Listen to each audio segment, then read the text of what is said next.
oração que nós convidamos a nossa companheira Suede, nossa amiga do coração. Ela hoje é trabalhadora da CELD, da comunidade espírita Leon Denis, em Vila Velha, no Espírito Santo, né? Local onde nós já tivemos a alegria de estar lá com os companheiros, muito gratificante para nós naqueles momentos. Suede, né? Profissionalmente é psicanalista e atua no movimento Brasil Sem Aborto, Sim à Vida. E o tema para esta noite é: qual o primeiro de todos os direitos naturais do homem? É uma questão do Livro dos Espíritos, de número 880. Seja, então, muito bem-vinda, Suede, com você a palavra na noite de hoje. Boa noite, Si. Boa noite a todos, queridos irmãos, amigos da nossa cidadezinha querida, berço do nosso nascimento, que nós temos uma estima muito grande, guardaremos para sempre em nossos corações todas as amizades, todas as experiências e vivências que tivemos aí, e teremos ainda, se Deus quiser. Dizer de pronto que é uma alegria imensa poder atender a esta casa querida, Centro Espírito Caminho, onde nós demos, eu e toda a minha família, os primeiros passos em direção ao despertar para a doutrina espírita, para os ensinamentos do Espiritismo, a qual e pela qual eu tenho uma imensa gratidão por tudo que eu aprendi, por tudo que eu tive a oportunidade de trabalhar, um pouco, na verdade, né? Que eu pude trabalhar em prol do movimento espírita, através do incentivo dos amigos e companheiros do Centro Espírito Caminho. Um abraço fraterno a todos que estiverem nos ouvindo nesse instante.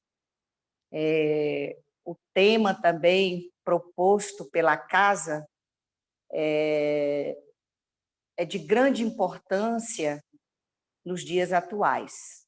E nós vamos iniciar o tema lendo uma pequena história, uma história curta,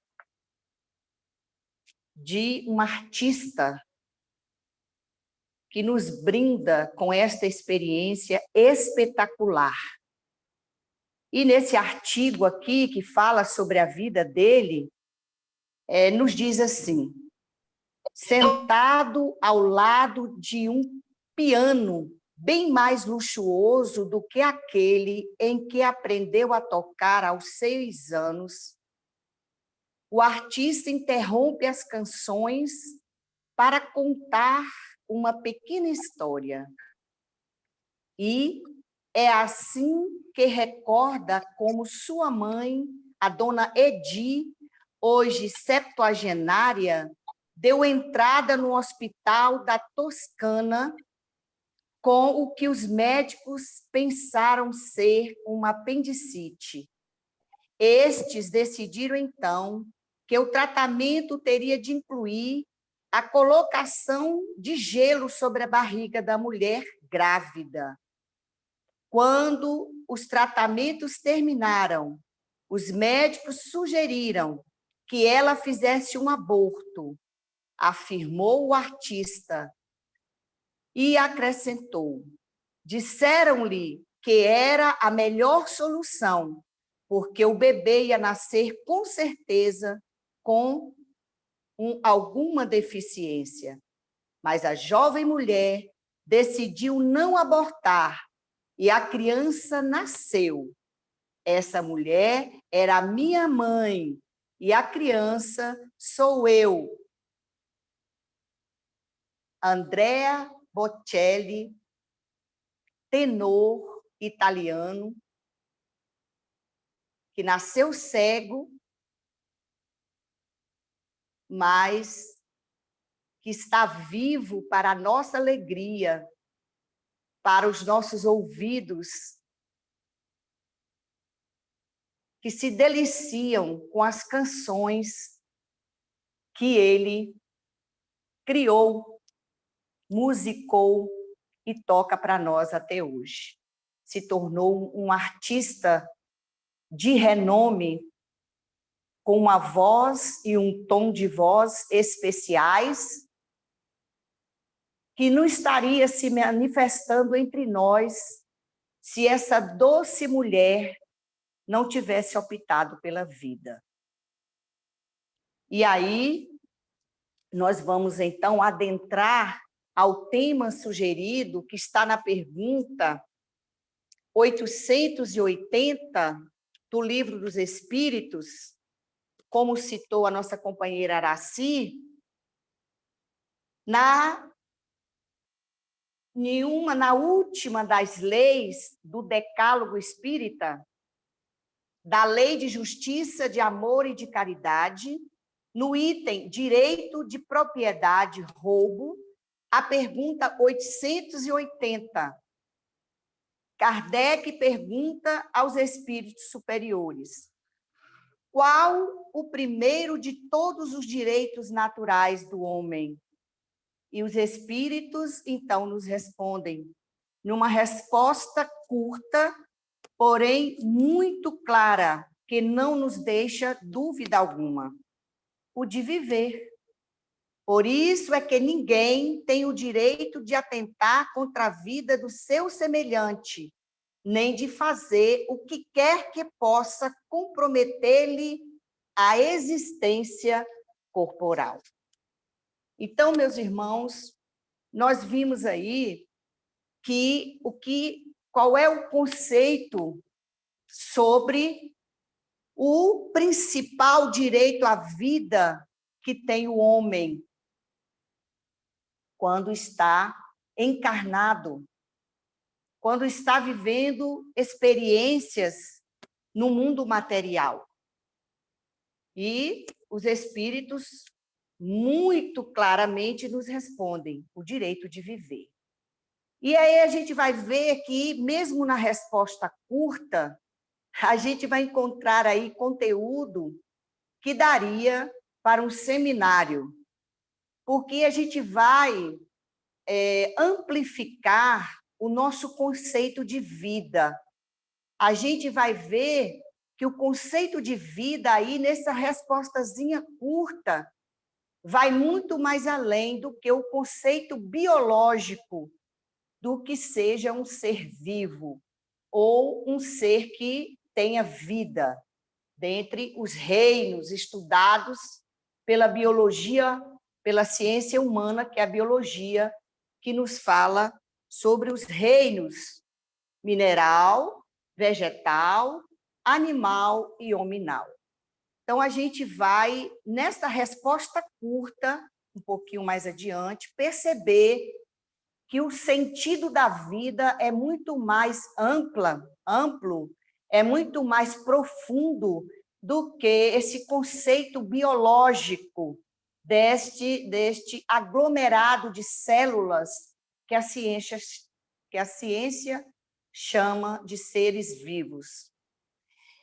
E buscamos também nas leis humanas, né? Que costumam ser falhas, diferente desta lei aí, que é a Lei de Justiça, Amor e Caridade, que é uma das leis, das 10 leis do Decálogo Espírita, que são chamadas pela doutrina, no capítulo 4º, de leis divinas ou naturais.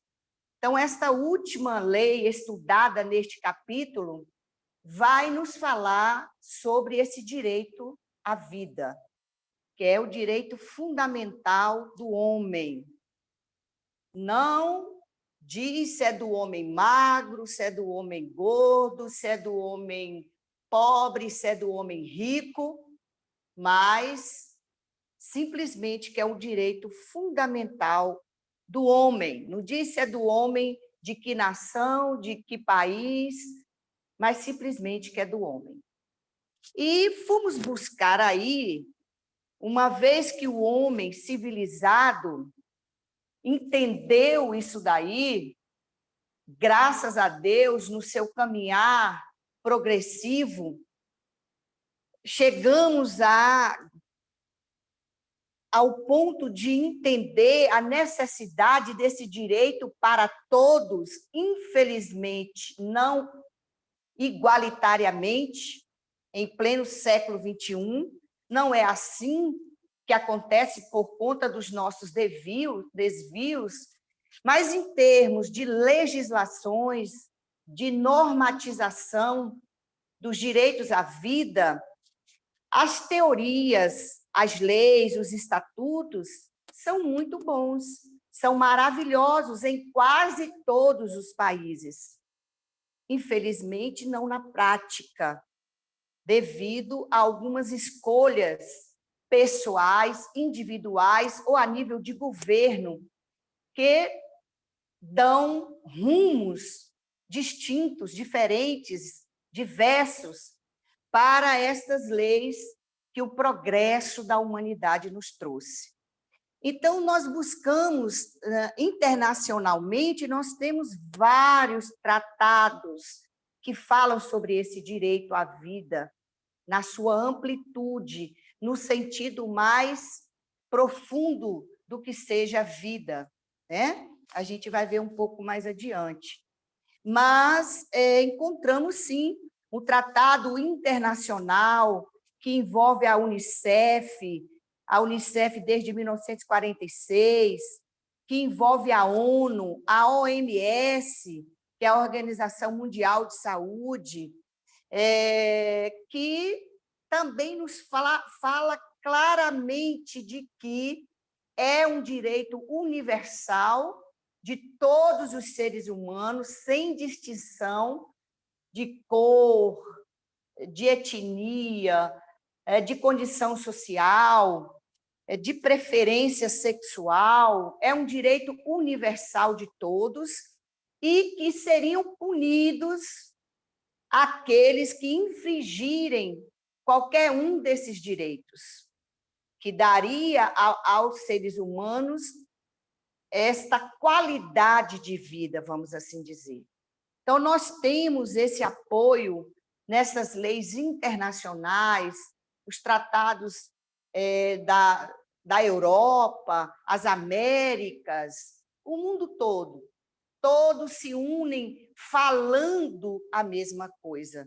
Como nós dissemos, muitas das vezes não fazendo, por conta das escolhas errôneas de alguns indivíduos que estão à frente da lei, que estão no comando, na administração dos estatutos, dos tratados, das constituições.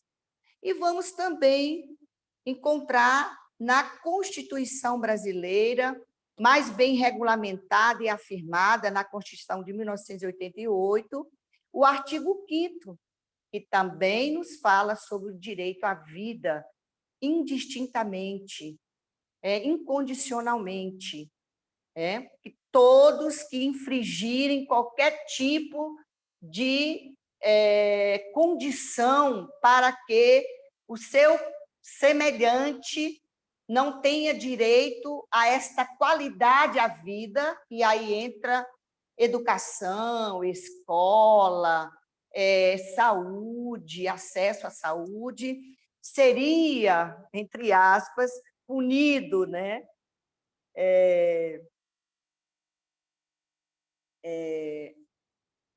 E nós vamos, então, entender que houve, sim, em termos técnicos, em termos de estudo, nas filosofias de vida, nas filosofias dos governos, nos ideais dos governos, dos povos do mundo todo, esse avanço em se procurar regularizar as relações humanas, em que houvesse respeito à vida do outro em todas as suas instâncias. Nós encontramos, sim. Mas aí a doutrina espírita vai mais além, nos mostrando algo que até o advento da doutrina, as outras religiões ou fés espiritualizadas não havia ainda nos pontuado, porque se buscarmos, a gente vai ver nas antigas seitas religiosas, né, o hinduísmo, o islamismo, apesar de falar sobre a necessidade de preservação da vida, de respeito à vida, por conta do Deus que eles adoram, nós, né, mesmo desde os hebreus, não havíamos ainda encontrado, vamos assim dizer, uma escritura que norteasse de forma mais segura, um guia a nível de religião, que a gente viu que as leis progrediram muito nesse sentido. E, graças a Deus, apesar de algumas infrações não serem punidas como deveria e serem, não sofrerem as ações da justiça como deveria, e a gente vem assistindo isso nos jornais diariamente, mas, sim, elas estão aí, as normatizações, os estatutos, as constituições. Mas, no campo da espiritualidade, da religiosidade, as nossas referências eram muito poucas e inseguras, vamos assim dizer, antes da chegada dos esclarecimentos da doutrina espírita, a terceira revelação, o Consolador que Jesus nos enviou. Vamos encontrar lá nos 10 mandamentos, que são os 10 mandamentos de Moisés, o decálogo mosaico, em que ele coloca simplesmente não matarás. Mas a gente vê que o próprio Moisés, diante deste mandamento, ele cria as leis disciplinares que vai abrindo brechas para algumas situações. Então, a gente percebe que não era imparcial, por exemplo, em relação a homens e mulheres, não é isso? Nas escolhas femininas naquela época. Então, tinha algumas leis mais disciplinares que falavam mais forte, porque Moisés desce do monte simplesmente com esta lei curta, assim, não matarás, não mateis, né? E só Jesus, na segunda revelação, que vem amplificar um pouco o sentido disso aí, nos vestindo todas as leis dos profetas com o sentimento máximo, que é o amor, mas também deixando, por conta da nossa incapacidade de entender, de ter ouvidos para ouvir e olhos para enxergar a verdade, muitas coisas na simbologia, nas parábolas, nas simbologias das parábolas, nas simbologias das figuras que ele usava, para que só a doutrina mais tarde viesse nos instruir com aquilo que ficou nas entrelinhas de Jesus, nos instruir e nos ensinar a amar através da instrução, do entendimento, da razão. E então fica essa coisa no ar aí dos profetas da antiguidade e do Velho Testamento. Vamos encontrar na citação aí, na mensagem, nós também destacamos aqui para falar, na mensagem inicial, Araci inicia com uma passagem de Jesus, 2000 anos depois do não mateis, não matarás, né? De Moisés. Eu vim para que tenhas vida e vida em abundância. Então, mais uma vez, a gente percebe que Jesus, ele dá uma amplitude muito maior ao sentido da palavra vida.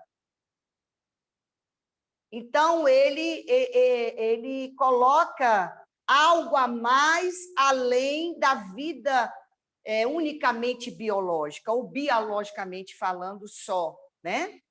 Então, a gente vai também falar um pouquinho sobre isso. Então, Jesus ele vem dizer: eu vim para que tenhas. Por que eu vim? Eu sou a luz do caminho, eu sou a verdade, caminho, sou a vida. Por que Jesus diz isso? Eu vim para que tenhas vida. Eu vim, olhai para mim, sigam o meu exemplo. E aí a gente vai percebendo o que era ter vida para Jesus. O que era ter vitalidade? Será que Jesus falava só da vida biológica? Então, a gente vai entender um pouquinho sobre isso. Mas antes, nós também buscamos aqui, nós estávamos estudando para falar sobre uma palestra que fizemos na CEL de sexta-feira. Este livro, que é do José Luiz Condota. José Luiz Condota. É um livro maravilhoso, Araci, para todos aí que trabalham com psicologia, psicanálise, terapia, ansiedade, pânico e depressão. Ele é um médico psiquiatra, espírita, um trabalhador espírita incansável de São Paulo, e vem fazendo um trabalho muito bom a partir das doenças psicossomáticas. Então, ele começa a perceber que, de um tempo para cá, e aí, na entrada do século XXI, nós temos o quê? 21 anos, mais ou menos, já, e aí dá um espaço de tempo bem bacana para a gente perceber que a coisa agravou um bocado, né? Essa questão das doenças psicossomáticas, ou provocando as doenças, ou potencializando as kármicas que nós já trazíamos e dificultando o nosso processo de cura e de melhora, né? Então, a gente percebe, e ele percebeu isso, que por trás de uma alergia que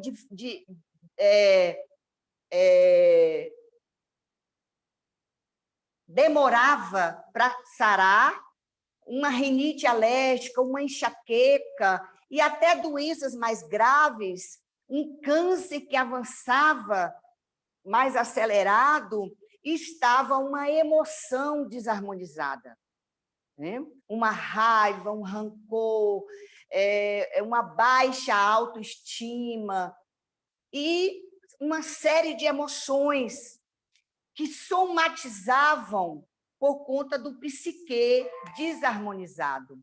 E aí ele começou a perceber que isso estava levando as pessoas, nos atendimentos que ele fazia no seu consultório, a caminhar para os desastres pessoais. O altíssimo nível de suicídio, que é um dos itens aí que a doutrina estuda à luz dessa questão 880, o direito à vida, os abortos em que as mãezinhas simplesmente desistiam da sua própria vida. Ela não estava num estado saudável de alegria, de satisfação e simplesmente decidia fazer um aborto. Não. Ela estava completamente sem vida, no sentido mais profundo da palavra. Desanimada, sem ânimo para qualquer renovação pessoal, numa obscuridade, na penumbra da vida, isolada, desempregada, desestimulada pelo próprio companheiro, pai da criança, com medo. Esse é outro sentimento que derruba, que traz a morte, como nos diz Freud. Essa sensação mórbida de que nada vai dar certo, que tudo já deu errado, de que Deus me esqueceu. E, de repente, ela descobre que está grávida. Então, assim, é necessário a gente entender esses processos antes de julgarmos estas criaturas. aquela que se diz corajoso, como alguns também desarmonizados afirmam, né? Que dá um tiro na cabeça, que se joga diante do trem, diante do carro, na avenida, que queima as suas entranhas com veneno. Em que estado mental se encontra essa criatura? Será que foi coragem mesmo para dar um basta? E algumas frases que dizem assim, este mundo não era para ele, ou a própria pessoa deixa registrado, eu sou muito melhor do que este mundo. Ele era muito frágil, ele era muito doce, ela era muito frágil. Este mundo hostil, então, ela tirou a própria vida.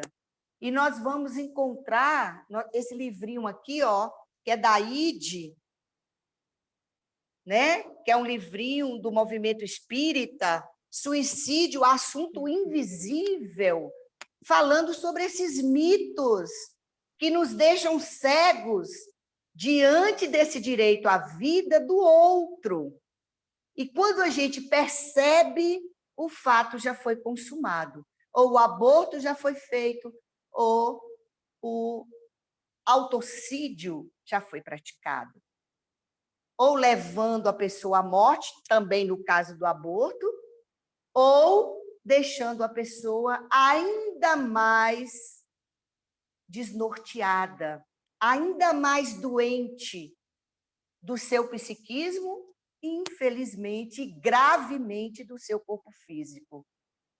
Biológica, fisiológica, emocional, espiritual, em todos os sentidos. A tomada dessa decisão infeliz de opor-se contra a própria vida em qualquer circunstância é uma decisão infeliz, que infelizmente nos diz todas as instituições que trabalham com isso. Inclusive, o livro cita a CVV, né? Que é o Centro de Valorização à Vida, o SAMU, as casas espíritas, as pastorais, as instituições religiosas, as instituições de psicologia, de psicanálise terapêuticas, as terapias ocupacionais, todos agora estão de olhos abertos para o que nós chamamos de os sinais. Os sinais. Porque a gente vai encontrar inúmeras situações revertidas, felizes, como foi o caso do Bocelli.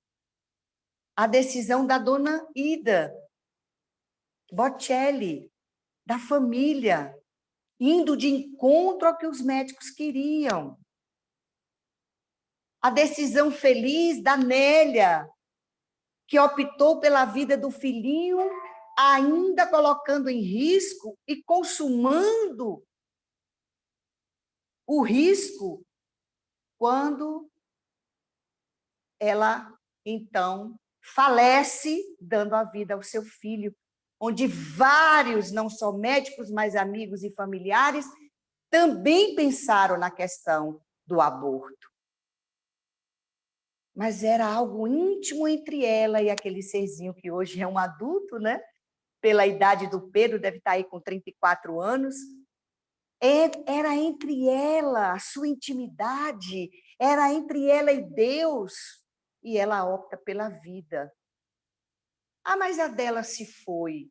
A dela se foi pela programação das leis de Deus, não dela, não pelo seu desejo.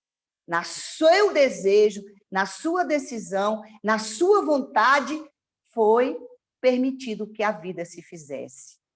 Em todos os sentidos da palavra vida. Então, nós temos inúmeros casos em que deu certo. Não era como se imaginava. Como a Aracy falou, nós temos esse trabalho aí do Sim à Vida, do Brasil Sem Aborto, e essa semana, hoje especificamente, eu estava pesquisando os números, que infelizmente ainda são alarmantes, mas olha só que maravilha, eu até me emocionei. Caíram as taxas de aborto, quase pela metade, apesar dos transtornos trazidos pela pandemia, pelo isolamento, pelo desemprego e pelo medo. Então, são esses trabalhos de formiguinha de exaltar a vida.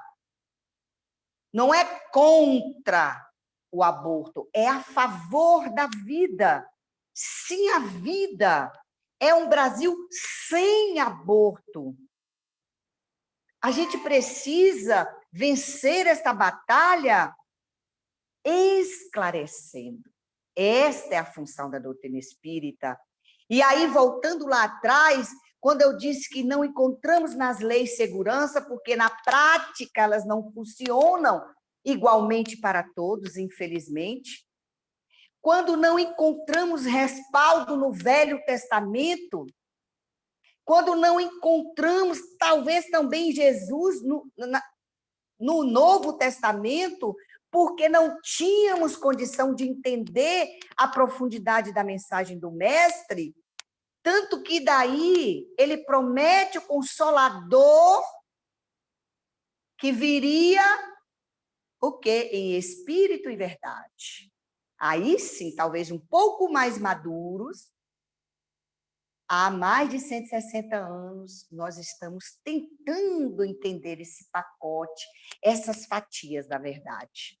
Então, foi na doutrina que nós encontramos. Não está no Alcorão, não está no Velho Testamento, não está no Novo Testamento, não está no Decálogo. A lei que nos freia e nos coloca diante da valorização da vida. Não está nem no Decálogo mosaico, nem no Decálogo espírita. Não está no Pentateuco, nas 5 obras básicas. Mas onde está esta lei, meus irmãos? E aí a doutrina sabiamente, maravilhosamente nos diz na pergunta 621 do Livro dos Espíritos, em que Kardec pergunta: onde está escrita a lei de Deus? E é também uma perguntinha curtinha que daria um seminário. Desculpem, uma resposta curtinha que daria um seminário. Na consciência. É nesta intimidade de Nélia com seu filho, com seu filhinho, com aquele coraçãozinho batendo. Foi naquela intimidade consciencial que ela optou pela vida. Foi na intimidade consciencial da mãezinha Bocelli que nos deixou o legado de um tenor maravilhoso que canta Pézzame mucho e nos encanta com as suas canções e melodias maravilhosas. Foi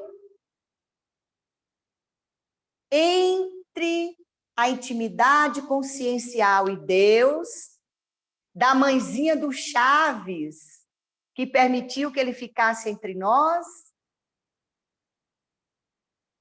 aquele ator mexicano, para que ele, na sua piada infantil, ele nos fizesse rir, relembrar a nossa infância. E vários outros que nós selecionamos, mas não daria tempo de contar a história.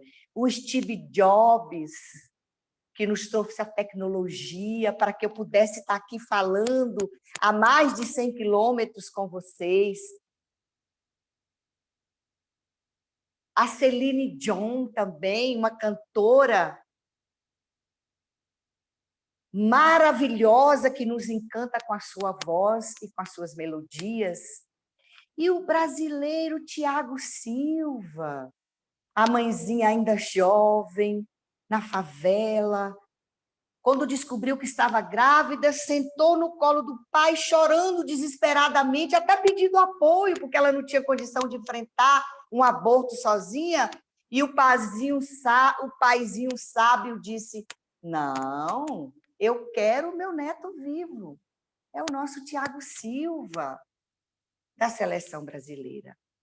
Então, são inúmeras, milhares de centenas, é porque, infelizmente, as ONGs, mesmo o Brasil Sem Aborto, e outras ONGs pró-vida ou pró-aborto, só nos contam as tragédias dos bebês que não nasceram, das mãezinhas que morreram, que sim, nós precisamos mudar essa realidade. Das pessoas que saltaram da terceira ponte lá no Espírito Santo, entre Vila Velha e Vitória, das pessoas que desistiram da vida. Mas existe, meus irmãos, um outro quadro, um quadro daqueles que entenderam a resposta dos espíritos superiores, que respondeu para Kardec, mas com certeza inspirou também as pastorais, os pastores pró-vida, que zelam pela vida humana em todos os sentidos, que são contra a pena de morte, que são contra a eutanásia. Esses mesmos espíritos superiores aqui, o Espírito de verdade, Jesus, quando soprou aqui para as médiuns que deram essa resposta, também soprou nos ouvidos de outros religiosos sérios que optam pela vida, que debatem, que trazem para a visibilidade um assunto como o suicídio. É preciso falar sobre isso. Trabalho maravilhoso que a equipe das Montanhas do Espírito Santo desenvolvem lá, né, Cláudia? Saindo às ruas, clamando pela vida, não é apontando, olha fulano, aqui, ó, vocês vão, olha aqui o que aconteceu, mostrando aquelas cenas terríveis. Não, é falando sobre a vida. E eles dizem aqui, o direito de viver, por isso é que ninguém tem o direito de atentar contra a vida do seu semelhante, nem de fazer o que quer que possa comprometer-lhe a existência corporal. Olha que maravilha, isso aqui daria um seminário. O que é isso? Promover a fome, a deseducação, porque as pessoas não procuram crescer e entender os processos emotivos. Promover o acesso à saúde com qualidade e gratuito. Então, as pessoas que não fazem isso estão comprometendo vidas. Então, o sentido que os espíritos dão aí à vida é exatamente essa que Jesus fala aqui. Eu vim para que tivesseis vida e vida em abundância. O que é vida em abundância?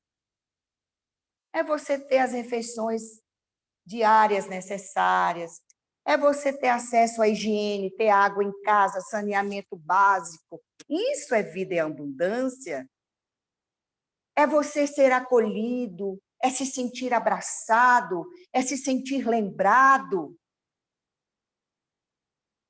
É você sentir que seus familiares perceberam os sinais de depressão, os primeiros sinais, o silêncio, o isolamento, a repetição de fatos tristes, de leituras de fatos tristes, de assistir muitas notícias deprimentes o tempo todo, de falar sobre isso, de exaltar a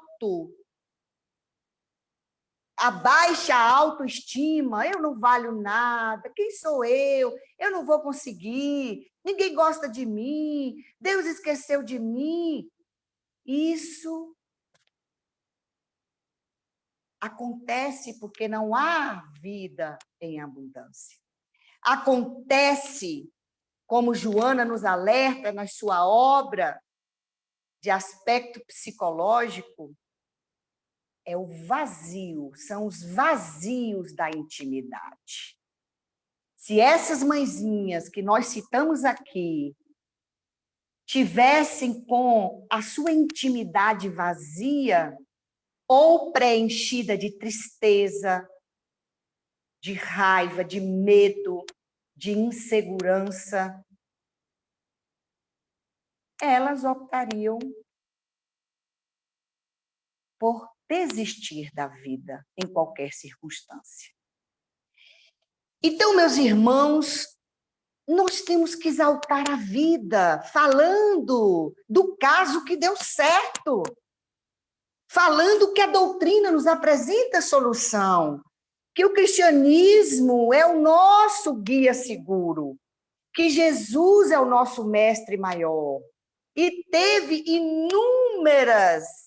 inúmeros motivos para desistir, mas ele jamais, ao contrário, sabendo da eternidade da vida, ele deu a sua por nós. No comentário desta pergunta, o Espírito Miramês, no livro Filosofia Espírita, Miramês faz um comentário sobre esta pergunta 880. E ele nos fala no item Direitos Naturais que Jesus nos deu a vida, deu a sua vida por nós, para deixar um legado de que a vida continua, que a vida é eterna e que ele estaria de lá, continuaria, na verdade, zelando por nós, assumindo o governo do planeta Terra. Olha que maravilha! Então, será que de lá o trabalho que ele poderia fazer não seria até mais importante, imponente do que ele aqui sendo açoitado por nós, humilhado, ignorado, porque muitos não tínhamos condições de entender? Então, Miramês vem e diz por que Jesus vestiu tudo com amor. Porque o amor é lei. Logo, é vida. Tudo que surge, quando a gente faz aquela experiênciazinha de escola, eu lembro da minha lá no maternal, no primeira infância, que a gente coloca a sementinha de feijão, e já fiz muito com os meus alunos também, dentro do algodão, e a gente vai vendo aquela vida brotar. É a lei. Então, a vida é lei. É a lei da vida. Ninguém tem o direito de tirar no autossabotamento, muito bem, menos no assassínio, no assassinato. Ou tirar a alegria do outro, levando à morte emocional. Nós estamos no estudo de quarta-feira, estudando as leis, o decálogo espírita. Estávamos estudando a lei de destruição, e lá na pergunta 714, os espíritos, quando Kardec pergunta por que, apesar da natureza nos oferecer tudo o que precisamos, o homem opta sempre, é mais ou menos assim a pergunta, pelo excesso, né? Aí eles respondem que o homem é insaciável. Aí Kardec insiste na pergunta A. Mas qual a consequência disso? Seria a morte para a morte do corpo físico? Seria a morte ou danos ao corpo físico? E eles dizem ambas. A morte do corpo físico e a morte moral. Olha aí onde é que pode faltar vida também. Quando nós não exaltamos, não facilitamos, não contribuímos para que a pessoa tenha uma vida digna e ela tenha que cair na imoralidade da conduta para buscar o que ela considera dignidade. Então, eles chamam de morte moral. Olha que interessante. A emocional, nós sabemos. A depressão profunda, em que a pessoa vira um feto encolhido no escuro do quarto, sem forças vitais para pedir socorro, às vezes. São encontrados mortos.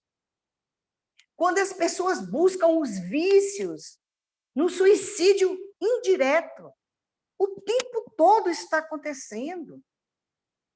Elas desistem da vida, mas não têm coragem de tomar uma atitude direta, mas indiretamente elas estão se auto-sabotando. Nós vimos agora recentemente um caso de uma colombiana que ela queria viajar para um país vizinho, já tinha conseguido a autorização do país vizinho para fazer uma eutanásia, porque ela havia descoberto que estava com uma doença inicial, uma doença degenerativa, que poderia, no futuro, sabe lá quantos meses ou quantos anos, levá-la à morte, quando alcançasse a degeneração, alcançasse os órgãos vitais. E qual foi a notícia feliz? A justiça colombiana não autorizou. Nos últimos dias, o filho de 22 anos já dando entrevista, dizendo que respeitava a opinião da mãe.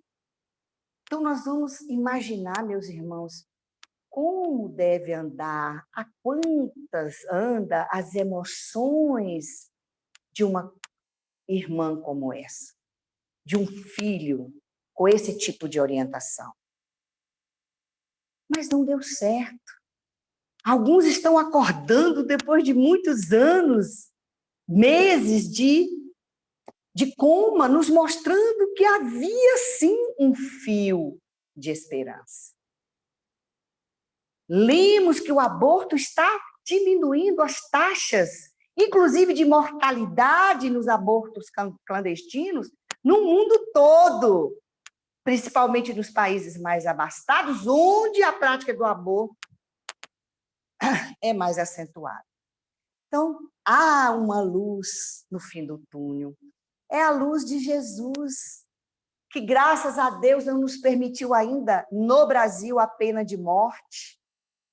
E já se eliminou também inúmeros tipos, né, mais cruéis. Mas ainda existe. Ainda existe. Então, meus irmãos, é isso. É viver em abundância.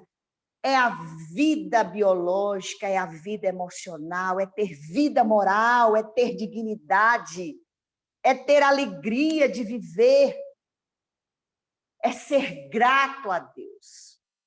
Acho que diante de tudo que nós estamos passando, nosso tempo está acabando, sim. Então, assim, nós estamos em um momento histórico. Já pararam para pensar sobre isso? Nós estamos vivendo o século XXI, que é o século da transição, que é o século da pandemia, que é o século da mudança, em que a alegria, o bem-estar, menos dor, mais amor, nos aguarda do lado de lá. E isso é muito bom. Isso nos dá esperança. A gente precisa falar isso com as pessoas. Não talvez tentar convencê-las, mas falar, jogar a semente, lançar, para que algumas caiam em terra fértil.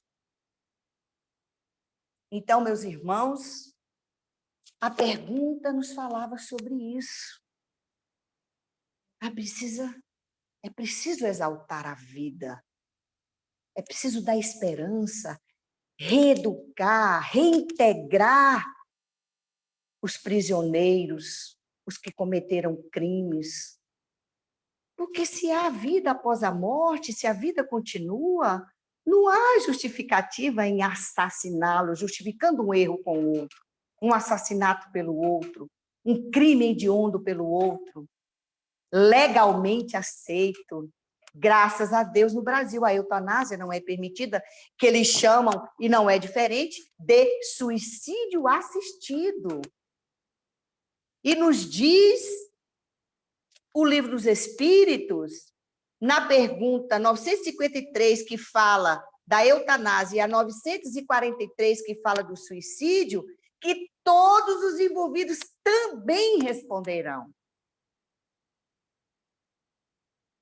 Por impedir, por atrapalhar, por causar obstáculos à vida. Então, eles não dizem se, entretanto, portanto, neste caso, naquela cor, naquela etnia, naquele país, não. E lembrando aqui, porque o nosso tempo realmente acabou, que no Brasil, só em 3 casos, infelizmente, a Constituição permite a prática assistida do aborto.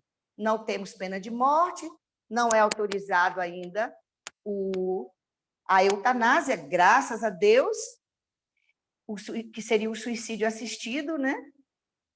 Agora, o aborto em 3 casos, que é no caso de risco à vida da mãe, no caso do estupro, né?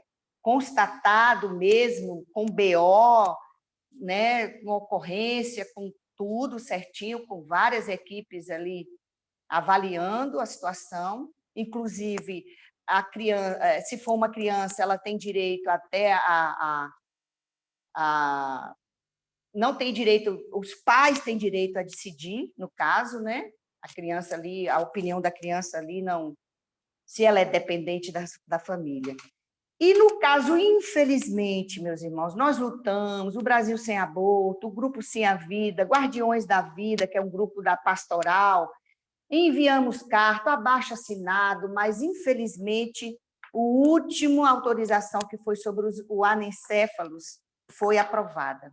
Então, nesses 3 casos aí, o anencéfalo recentemente, e no caso de estupro, e no caso de risco à vida. A doutrina espírita nos fala, e aí nós demos o caso da mãezinha, né, Nélia, que somente neste caso, todos os laudos médicos, as equipes todas falando a mesma língua, é sensato, prudente, que se preserve a vida que já existe, né? No caso do aborto, em que a gravidez levada adiante seria um risco à vida da mãezinha.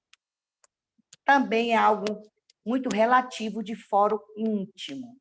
É a intimidade da mãezinha com Deus. Ok?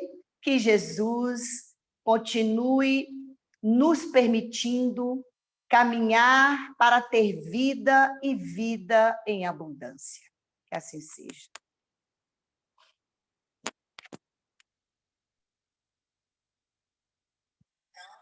Suede, a nossa gratidão pelo seu trabalho, muito obrigado pela sua participação, pelas orientações tão oportunas.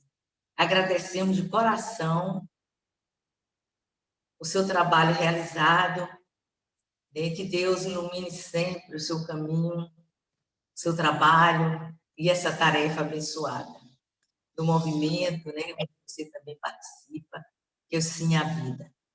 Nós vamos... Eu que agradeço. Eu agradeço a oportunidade de trabalhar. Por favor, me convidem sempre.